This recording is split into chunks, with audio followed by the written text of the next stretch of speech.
Я мечтаю написать о нем, о его внутреннем мире, о его взглядах, о его творчестве. Он чурается бездарных, талантливых ценит. Аскет. Если бы не он, я, может быть, и не стал бы драматургом. Мы привыкли к диктаторской режиссуре, а тут все культурненько. Нет тебе ни ругани, ни мата.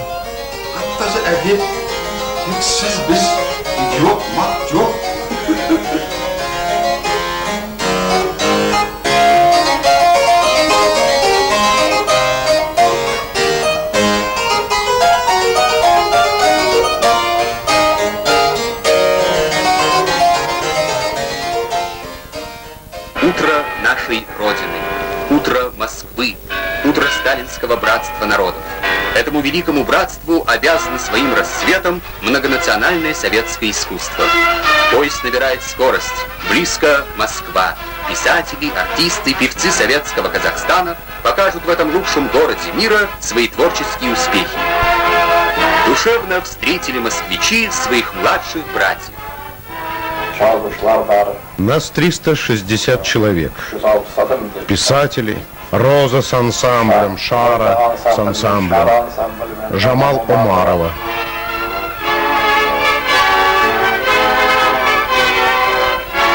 Здравствуй, родная столица! Здесь, в этом славном городе, названном Джамбулом Орлиной скалой большевиков, литература советского Казахстана держит экзамен на высокое мастерство, на идейную зрелость. В Большом зале консерватории имени Чайковского состоялось торжественное открытие декады. Тепло встретили москвичи Национальный струнный оркестр имени народного композитора Курмангазы.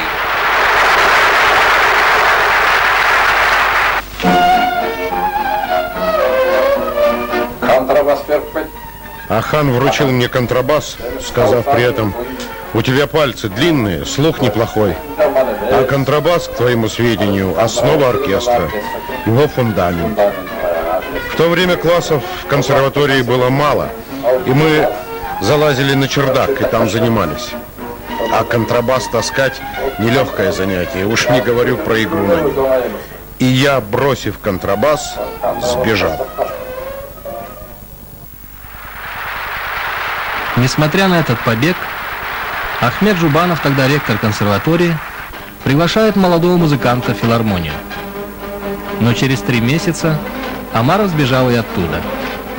И лишь когда вопрос стал об участии в декаде казахского искусства в Москве, молодой дамбрист, мечтавший увидеть столицу, с радостью согласился.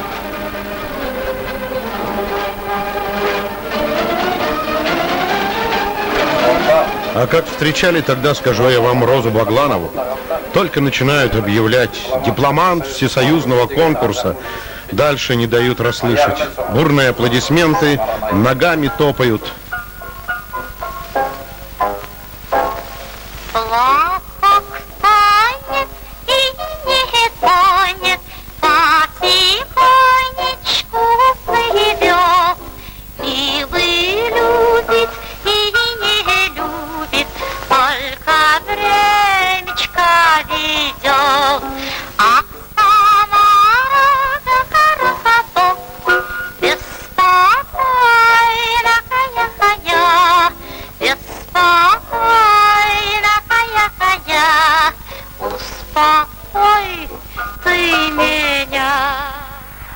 Несмотря на столь триумфальное начало музыкальной карьеры, Омаров поступает в школу киноактера. Окончив ее, едет в Ташкент и поступает на режиссерский факультет Института искусств. Фортуна улыбается ему.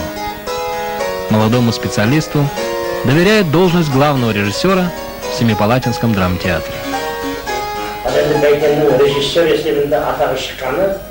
Тогда в Алма-Ате проходили фестивали «Театральная весна».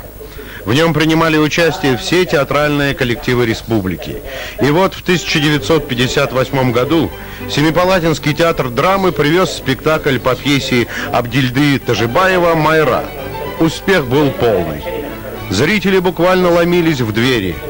С этого дня поклонники театра узнали имя Байтена Омарова.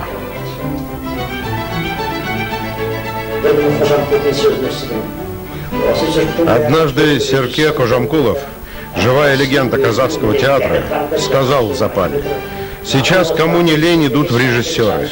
Творят, что хотят, и мнят из себя гениев.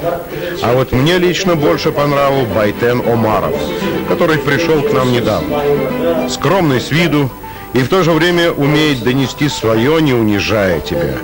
Весь на виду. Вот бы у него поучились некоторые. Такая похвала актера – большая редкость. Ведь чаще всего кто виноват во всем? Режиссер».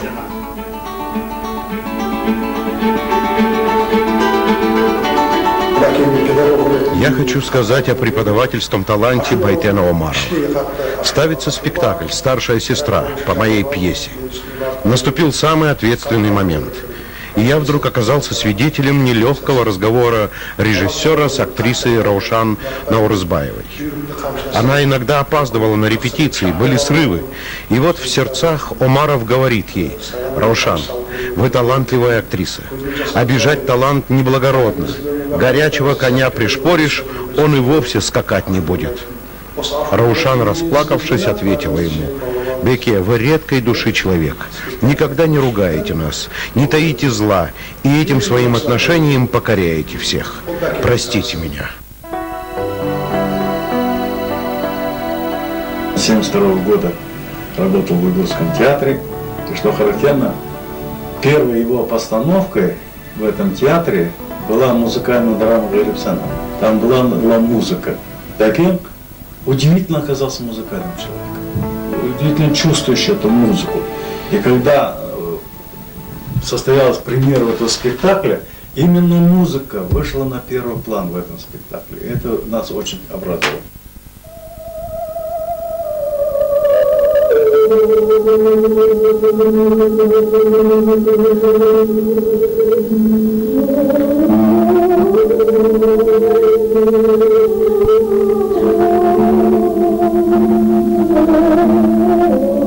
Талант музыканта помогает Байтену Омарову в постановке опер «Жумбак Кыз» и «Ахан Сера» на музыку Садыка Мухамеджанова в Казахском театре оперы и балета. К сожалению, в архиве республиканского телевидения не сохранилось ни одного кадра телеверсий спектаклей, поставленных Омаровым практически на всех сценах Казахстана. Эти любительские кадры – скупое свидетельство зрительского признания.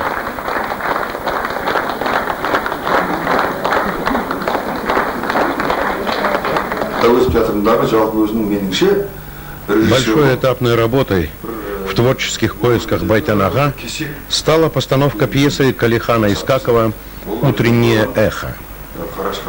Мне впервые доверили тогда большую роль Бахтыгула.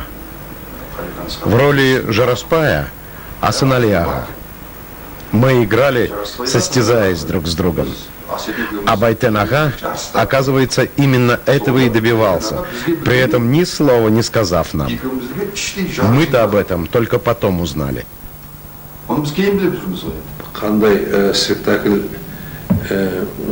Для него главное, что ты сам хочешь сказать этой ролью. Как понимаешь эту пьесу, идею автора? Актер для него тонкий инструмент, которым он дорожит. Хватит, хватит. А это уже роль в кино. Ваши усилия не будут напрасными. Видимо, моя внешность подходит ко многим нациям. Я играл китайского генерала.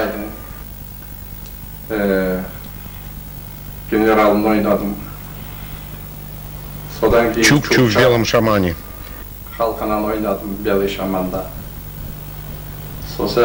Японского главнокомандующего. Снимался в узбекском фильме. На таджик-фильме играл афганца. Идет война в Афганистане. Съемки проходят в горах. На обед в Чайхану спускаемся в тех же костюмах. И дети бегут за мной, кричат: «Афганец, афганец идет».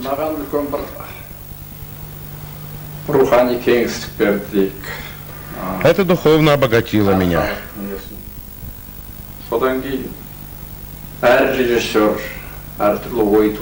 Каждый режиссер порождает новые образы, представления.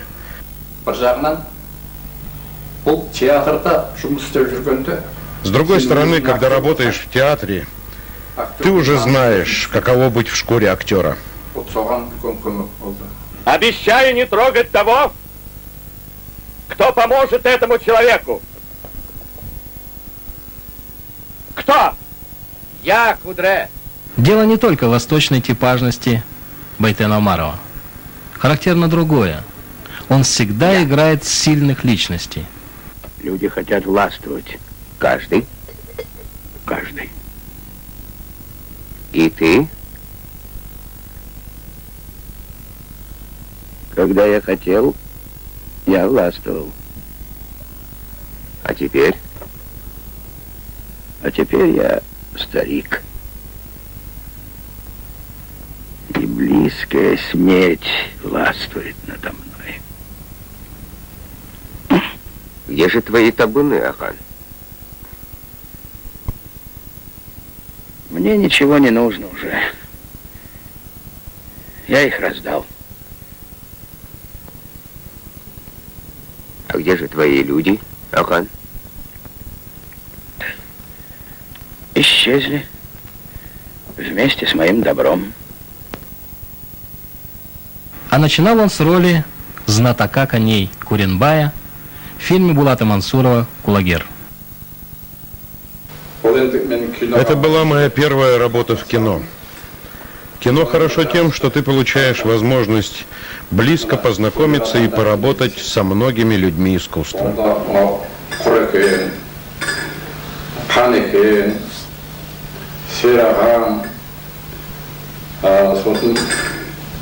Когда смотришь этот фильм, комок к горлу подступает. Все уже ушли в мир иной.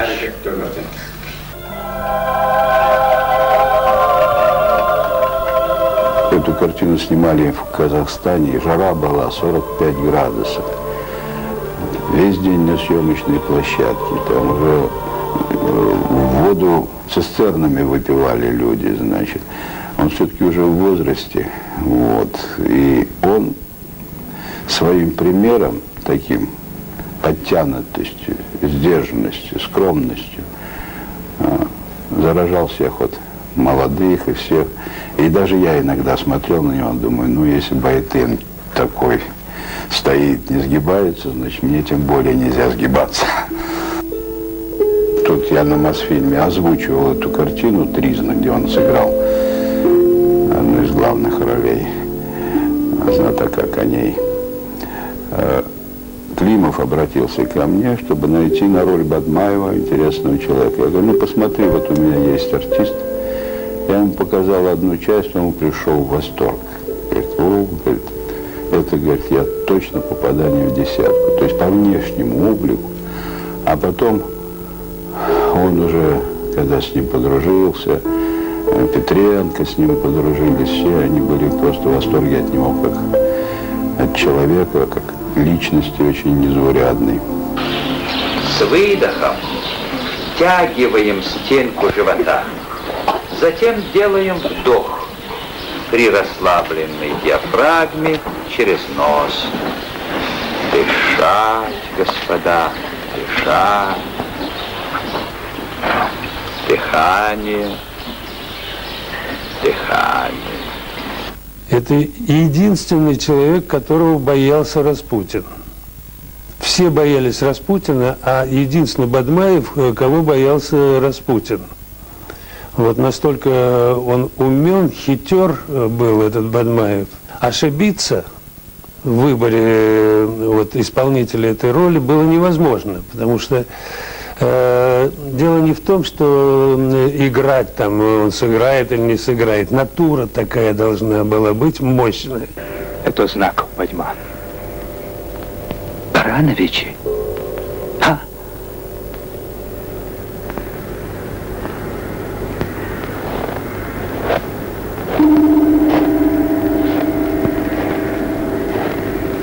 Там же весь немец собрался.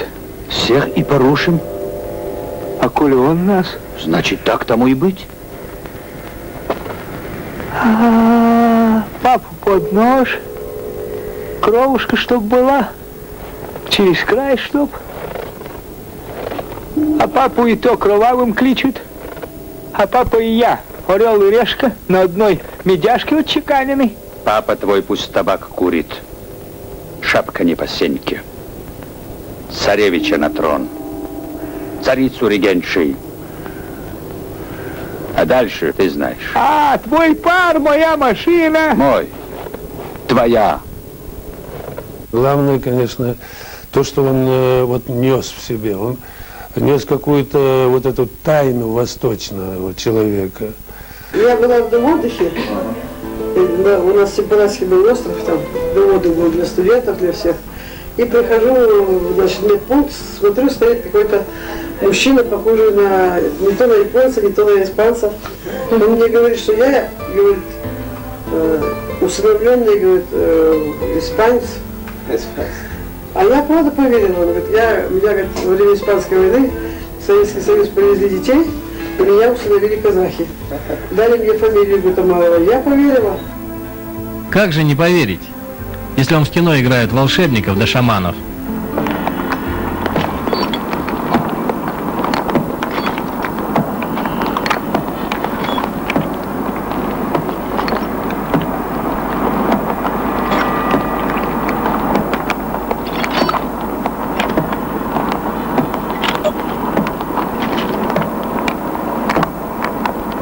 Biz sаған жиған терген бар алтынымызды алып, алдыңа келіп тұрмыз.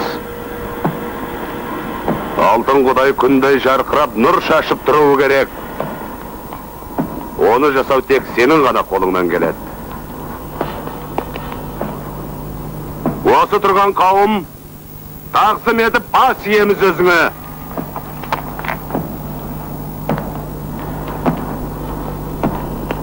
Құдай қолыма құдіретті күшін берген. Көзім көреген. Жүрегім сезім тап. Алтын қатынды жасап берем, күндей жарқыратып. Бағулдардың жан сұлулығын салып, өшпес өмір берем.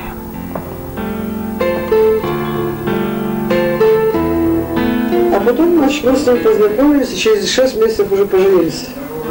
И теперь уже 45 лет скоро будет. Вот теперь мне вот. Вас 4, еще 5-я внучка у меня в Актюбинске. Так что вот с 5 внуками будем жить. Профессия супруги серьезная. Она патологоанатом. И все же союз земли и неба оказался прочным. Помню, что меня брали на репетицию, когда мне было лет 7-8. Вот в этом темном зале с яркой освещенной сценой это был другой человек, который жил этим, у которого блестели глаза, горели, вокруг него была такая аура, и он очень был подвижный, он все время бегал на сцену, там что-то объяснял, потом они все это снова повторяли. Вот я помню, что для меня это было что-то непостижимое, а потом как это превращалось все в премьеру, потому что мы на премьеру ходили уже вот с моими сестрами, с братом, потом попозже, когда он родился. И я уже была такая гордая, что я знала, как это все делалось, и как будто бы я знала какую-то очень большую тайну. Вот как я в детстве завораживалась, так, наверное, и для этого, наверное, он работает. Он у меня заворожен театром на всю жизнь.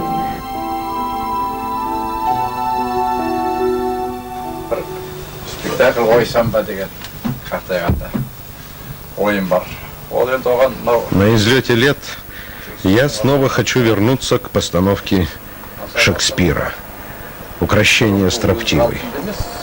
Но не в классической ее интерпретации, а под новым ракурсом, в современном решении. Бізге негізінде ондағы ең героинясы Катарина. Вот мы ее соны ашуымыз керек. Катаринаның өсінгі өмірі, өткен дәуі. Сондан бізге алаң керек. Алаң бір жағынан жаңағы массыз биге керек те, екінші жағынан Катарина Шопана өзінің киінгенде әдемі, жүрісінің өзі бір алға бай бірақ іштей бәрі